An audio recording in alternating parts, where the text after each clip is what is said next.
وساتئ تاسو. جی جی بالکل ښه صحیح ده. لیدونکو تېره ورځ ما دا خبره وکړو، تاسو په خبرونو کې هم ګورئ د ډینګي چې کومه بیماري ده هغه ډېره زیاته شوې ده. هر ځای کې په هر هسپتال کې د ډینګي بیمار چې کوم دی هغه موجود دی او دا خبرونه مو اورو چې په هغې کې ډېر خلک خپل ژوند د لاسه ورکوي. نو په دې ټاپک باندې موږ خبرې کوو. ما سره ډاکټر نعمان سعید ناست دی. ستړي مه شئ ډاکټر صاحب، ډېره مننه چې تاسو راغئ. دا ډینګي نن سبا بیا خپل عروج ته رسېدلې ده صحیح ده او بیا ډېره زیاته شوې ده. د دې وجه څه ده؟ ایکچولی تاسو ته پته چې دوی پورې بارونه ډېر زیات وشول او دې چې کوم افزایش دی هغه په اوبو کې کېږي. او ډینګي چې کوم مچر دی هغه چې کوم خپل ایګ وکړي هغه داسې ځای کې وکړي که هغې ځای کې اوبه نه وي هم موجود، خو چې بیا اوبه ورته میلاو شي هغه بیا هغې نه خپل افزایش کوي. او دې وجې چې بارونه زیات وشي عمره مچر نشونما زیاته وشي او بیا هغې پیلاو زیات شي. کوم نه په زرهاو حساب سره چې په زرهاو تقریبا 100 ایگز ورکوي 100 ایگز سوچو کې ډیلی ډینګي په یو ټایم باندې 100 ایگز. او دې نه پس بیا چې کله یو کس انفیکټډ شي هغې باډي کې هغه وایرس موجود دی، بل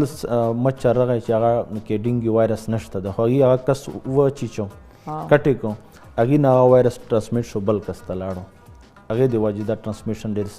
زر دی کېږي، زر لګېږي او زیاتېږي. جی عطاالله دی چې موږ سره د کوټې نه. هلو السلام علیکم. وعلیکم السلام. عطاالله څنګه یې تاسو ښه؟ وعلیکم میډم څنګه ټیک ټاک خیریت؟ تاسو مو خبره کوم کوټي بلوچستان. جی مننه ښه یم شکر. څه به ویل غواړئ؟ ویل دا غواړم چې پروګرام نن د ډینګي په حواله باندې دا خو ډېر ښه ټاپک دی. زه خپل هیلث ډپارټمنټ کې یم. یوه میاشت مخکې زموږ سروې وسوه LLN-غه مچر لګي دوا مچردانیانې چې دي زموږ ډسټرکټ کې سروې وسوه 1 لاک مچردانۍ مو ډسټریبیوټ کړلې کور په کور باندې. ډېر ښه. نو ډاکټر صاحب ته په دې حواله باندې دا مچردانۍ څونې مو سره ده که نه ده که نور احتیاط هم پکار دی. مچردانۍ باندې چې کوم سپرې لګېدلې ده اوکې دا سپرې ډاکټر صاحب څه دا خو الرجیک دي، ځینې خلک الرجي شي، ځینې کم ټیم چې ته ټولوې یا برته پر تا راچې سایت یې دی. ښه په دې حواله باندې اوکې تھینک یو عطاالله. ښه نو د دې سوال ته به اوس راځم. دوی دا وایي چې د مچردانۍ موږ ورکړې نو آیا دا یو محفوظه طریقه ده د پاتې کېدو د مچردانۍ چې دا یو محفوظه طریقه ده، خو دې نه علاوه نور هم احتیاطي تدابیر دي چې موږ پوره استونو وړه کپړې اچوي، موږ پښې بند پټې وي، او خاص کر چې مارننګ کم ټایم دی یا ماښام نه مخکې کم ټایم دی چې په دې دوران کې خپل وجود سړی پټوي. ځکه چې دا چې کله رمنډ وي هلته کې ماشه چې د هغه بایټ کوي هغې د وجې د دې ټرانسمیشن زیات کېږي.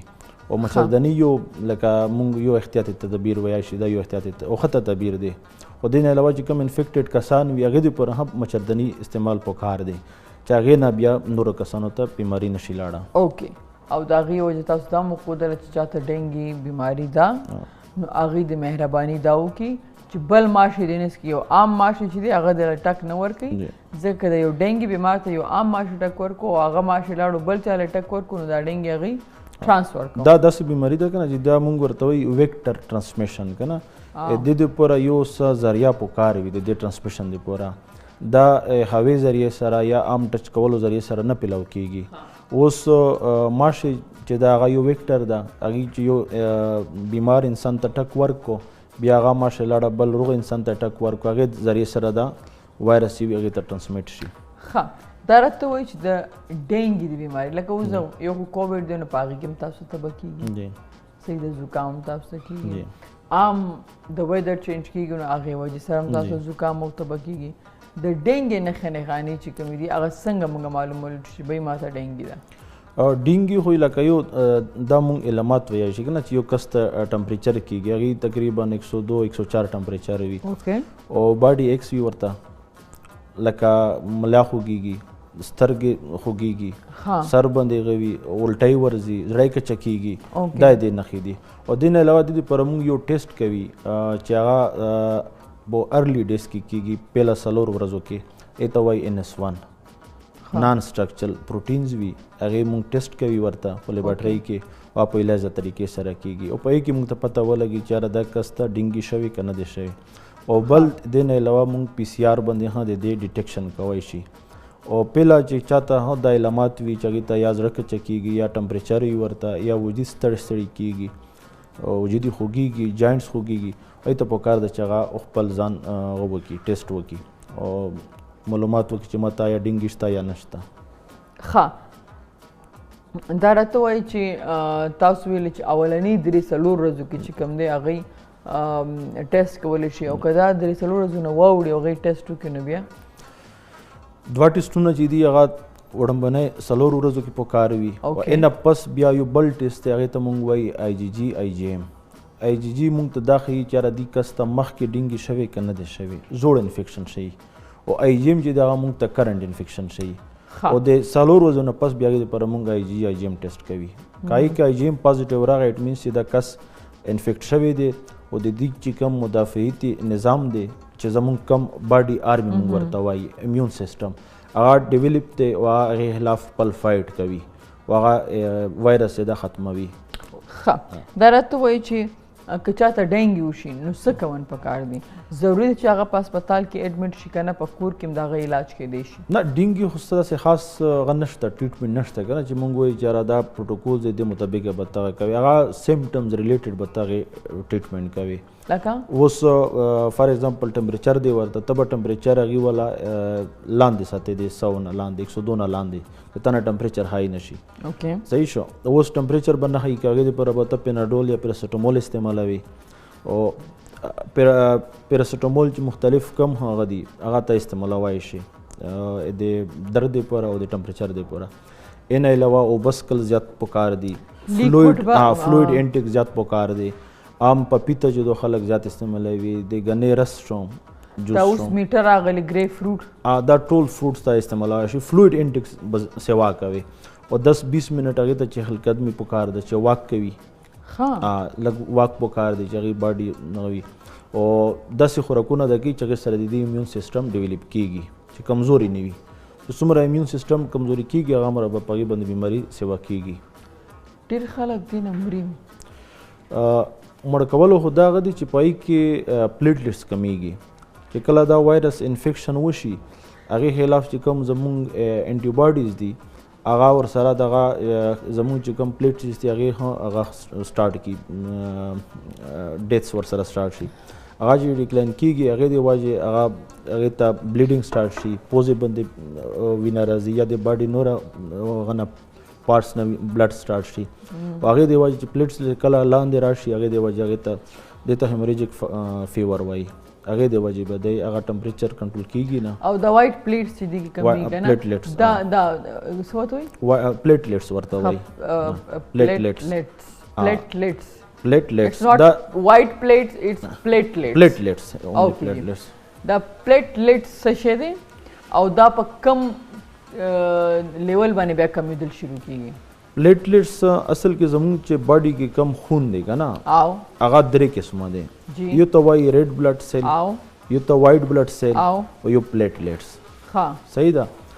ریډ بلډ سیلز چې دي هغه اکسیجن کیرینګ کوي اکسیجن وړي هر باډي چې څومره سیلز دي هغې ته اکسیجن وړي. وایټ بلډ سیلز چې دي زموږ د باډي آرمي ده هغه مدافعتي نظام استاوله. صحیح ده. او پلیټلیټس چې دي هغه د بلډ منجمد کولو کله ته کټ وشو صحیح شو هغه بلډ چې کله بیا څه ټایم پس هغه خپله منجمد شي ودرېږي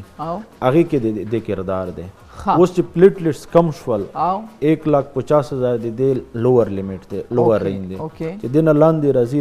10,000 ته راغله 7,000 ته بیا یې کس ته بلیډینګ سټارټ شي ځکه چې هغې وایټ بلډ سیل موجود دي ریډ بلډ سیل موجود دي او پلیټلیټس نشته پکې هغه خپله کې بند کېږي نه منجمد کېږي نه هغې د وجې بیا دا بلیډینګ سټارټ شي چې کوم سیلز دي پورز دي باډي کې سکین کې هغې نه دا بیا بلډ روان شي. ښه دا ته چې د ډینګي چونکې نن سبا ډېره زیاته په داسې صورتحال کې چې کوم دی کوم هسپتالونو ته هغې ته څه خاص څیزونه ورکول کېږي څه خاص فیسیلیټیز ورکول کېږي چې د ډینګي د حوالې سره د مریضانو ښه خیال وساتلی شي؟ او که زه د اسلام آباد خبره وکړم دلته کې خو چې کوم هیلث ریګولیټري اتارټي د اسلام آباد هیلث ریګولیټري اتارټي هغه ټایم ټو ټایم اویرنس کوي مختلف ځکه زه یو پرایویټ هاسپیټل سره تعلق لرم او موږ ته هغه ټایم ټو ټایم ایمیل کوي او اویرنس راکوي چېرې تاسو چې دا خپل پیشنټ یو کنټرول ریټ سره کړي دي بعض خلک وایي چېرې دلته کې چارجز زیات اخلي ګورنمنټ موږ ته یو 1800 روپۍ کړي تاسو به 1800 نه زیات نه اخلئ او دا په علاج باندې کوي او ګورنمنټ خپل ایفرټس کوي هغه اویرنس کوي نه علاوه چې کوم احتیاطي تدابیر دي هغه خلکو ته ښیي او سپری وغیرہ چې دی هغه ټایم ټو ټایم دی کوي دا اکثر مارکیټ کې دا ځینې لوشنز ملاویږي چې هغه وایي تاسو ولګوئ نو ماشه به تاسو له ټک هغه ماشه هغه د عام ماشو دپاره میږه نه اکثره خلک لګوي ماشومان خو خیال نه ساتي لوبي له خوځي او د ډینګي ټایم د مچر چې کوم دی یا ارلی مارنینګ کې ماشومان ځي سبقونو لا باروزي یا چې کوم دی ماښام مازدیګر ټایم دی ماشوم که چې تکې تلي واپس راځي نو اکثره نمایندې هغې ته هغه لوشن لګوي نو آیا دغه لږ پروټیکټ کوي دا پروټیکشن ورکوي لوشن ښه دی چې هغه خلک لګي پروټیکشن کوي بل جرابې د استعمالوي دستنې وي دستنې د استعمالوي په دې ګرمۍ کې به څنګه جرابې یاره خلک استعمالوي په دې ګرمۍ کې دا ګنه دا ګرمۍ کې زمونږ خو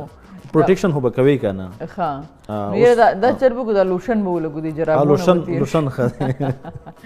صحیح ډېره زیاته مننه ډاکټر صاحب چې تاسو راغلئ